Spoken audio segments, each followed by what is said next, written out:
Hello everyone, আসসালামু আলাইকুম। তো ফাইনালি চলে আসলাম ঢাকায় আইফোনের অ্যাডভান্স লেভেলের কাজ শেখার জন্য।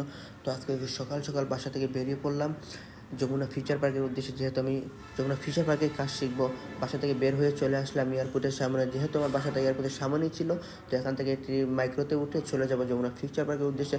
মাঝপথে আমাদের বাইরের একটা পার্সেল আসছিল সুন্দরবন কুরিয়ার সার্ভিসে। তো পার্সেলটা আমি কুরিয়ার সার্ভিস থেকে রিসিভ করে আর চলে যাচ্ছি যমুনা ফিউচার পার্কের উদ্দেশ্যে।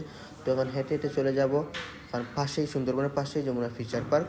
তো বাহিরে প্রচুর রোদ ছিল, প্রচুর গরম ছিল। তো আমি এখন চলে আসলাম যমুনা ফিউচার পার্কের পকেট গেটের সামনে। আর পকেট গেটের সামনে আসলেই আপনারা দেখতে পারবেন লুকচেন সেলুন। তানজিল জনি ভাইয়ের যে লুকচেন সেলুনটা আছে, ওইটা পকেট গেটের সামনে। পকেট গেট দিয়ে প্রবেশ করে আমি চলে যাচ্ছি যমুনা ফিউচার পার্কের ভিতরে। আর যেহেতু আমি সকাল সকাল ঘুম থেকে উঠে চলে আসছি, এখনও সকালে নাস্তা করি নাই, সেহেতু এখন চলে যাব। সকালে নাস্তা করতে চলে আসলাম। তো এসে এখানে দেখতেছি সবগুলোই চাইনিজ রেস্টুরেন্ট। যেহেতু আমরা বাঙালি, সেহেতু বাংলা খাবার দিয়ে সকালে নাস্তা শুরু করব। তাই সামনে একটি বাংলা রেস্টুরেন্ট আছে, মুন্সিগঞ্জ রেস্টুরেন্ট। তো এখানের খাবারের গুণগত মান অনেক ভালো।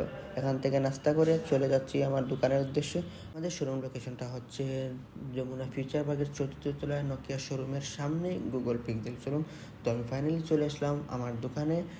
আর সবাই আজকে এই পর্যন্ত ভালো থাকবেন। আল্লাহ হাফিজ।